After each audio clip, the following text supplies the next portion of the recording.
মেয়ে বলতে বাকি আছে, রেপো করবে, মার্ডার করবে, কিন্তু বেঁচে আছে। মমতা লাইন করে যেতে না হাতি হবে।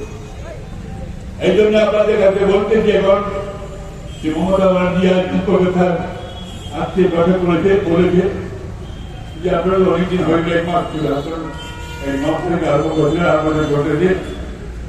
এখন আপনাদের বন্ধ করে না, এখন পূজার মাস আছে, আপনারা পূজার সময় সবাই সামিল হন, আরো হবে ফিরে আসুন পূজাতে, ফিরে আসুন পূজাতে। এই জন্য মোটামুটি আজকে বলে দিয়েছি। আমি এটা বলতে চাই আপনাদের আজকে যে আমাদের ইসলাম এই নানা পরিষ্কার ব্যাপারটা বলেছে, আমরা বাড়ি ঘর আমরা পরিষ্কার করি, ভারী ঘর আঙ্গায় পরিষ্কার করি, ঘর পরিষ্কার করি, তো আমরা ঘরটাকে পরিষ্কার করবো। এই যে দাম করে আছে আজকে 40 বছর ধরে যে নিষ্পত্তি অবস্থায় আছে, কিছু ভাবছে না কি কিভাবে করবো। বিভিন্ন প্রশাসনকে করার জন্য প্রশাসনের আলাদা জিনিস,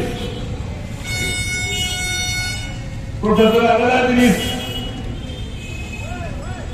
এই যে নিষ্পত্তি আছে নির্বাচিত কমিটিগুলো নিয়ে আসে, আর প্রশাসন আছে আলাদা জিনিস। অফিসের দুটাকে করে দেয়, SDO আয়ের পুলিশ আয়ের সমস্ত দপ্তর করে এরা যেমন কোনো নির্দেশ পাবে তখন কিছু বুঝে না, যেমন কোনো কাজ করে সমস্ত পরীক্ষা করো, কিন্তু সেটা এনজিও করতে আছে। সেটা প্রশাসন আমি বলেছি না, আমার সুরক্ষা সুরক্ষা কি বুঝে না, কিছু হবে না। দেখো নালাটা এই যে দীর্ঘদিন ধরে পড়িয়ে নালা আছে, যে নালাটাকে পরিষ্কার করবেন কর্তব্য নিষ্পত্তি পারলো না, আমাদের কর্তব্য আছে। আমি দোকানদার ভাইকে প্রত্যেকের জন্য দেখা করবো, ঘরে ঘরে যায়।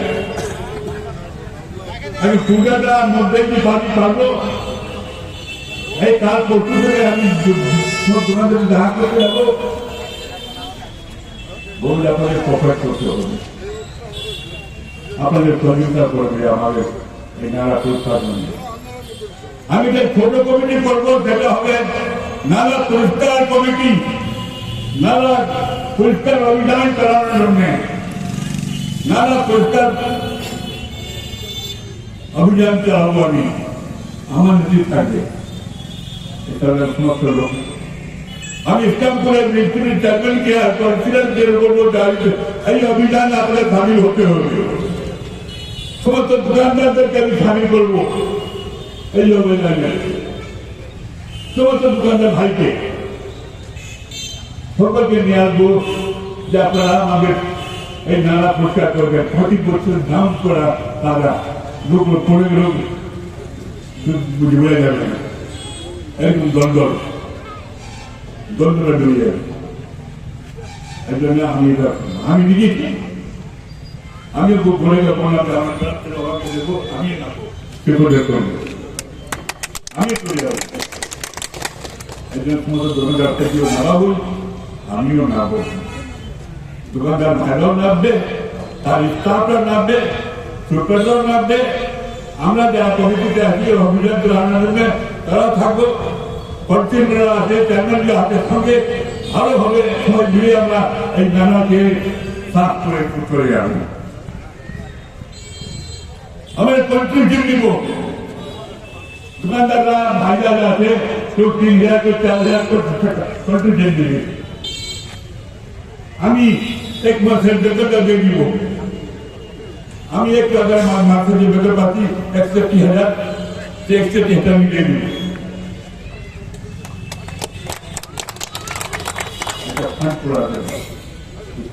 থাকবে, লেবার থাকবে, এই দামটাকে পরিষ্কার করবে।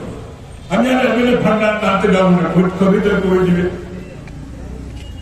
এই জন্যে আমি ভাবলাম যে সকলের থেকে 3-4,000 টাকা ক্যাপচার করবো, আর ক্যাপচার করে এই দুপাশে রোডের ড্রেন সাফাই করার জন্য পরিষ্কার করে অভিযান চালানো। কিন্তু কবে?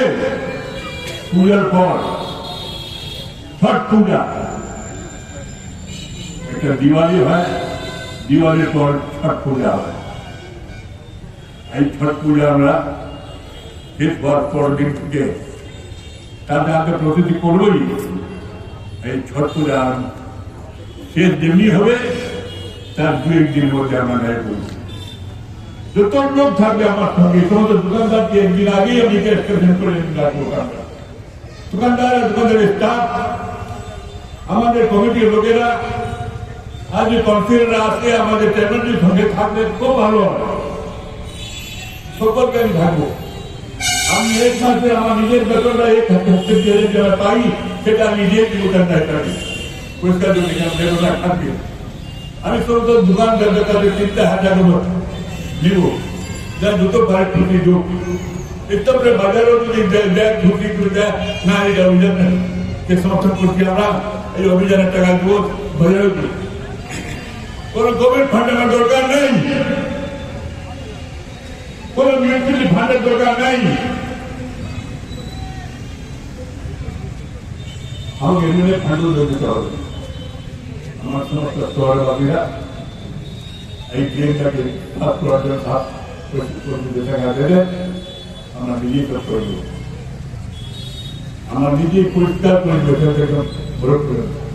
শুদ্ধ মিউনিসিপালিটিকে করতে হবে ওই